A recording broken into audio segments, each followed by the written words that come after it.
আমার কাছে মনে হয় দেখেন, ভুটান নর্মালি আপনার অনেক উঁচু একটা দেশ।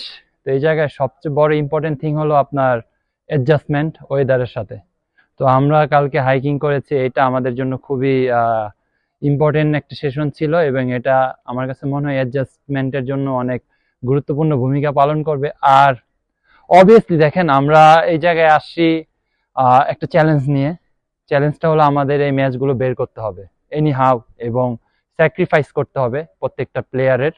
তো আমাদের টার্গেট হলো যে আমরা যেভাবে এখন রেডি হচ্ছি 5 তারিখ এবং 8 তারিখের জন্য, এটা অনেক পজিটিভ একটা ওয়েতে আমরা রেডি হচ্ছি। তার সাথে প্রত্যেকটা player, we know how important this to match. তো ডেফিনেটলি উই আর রেডি।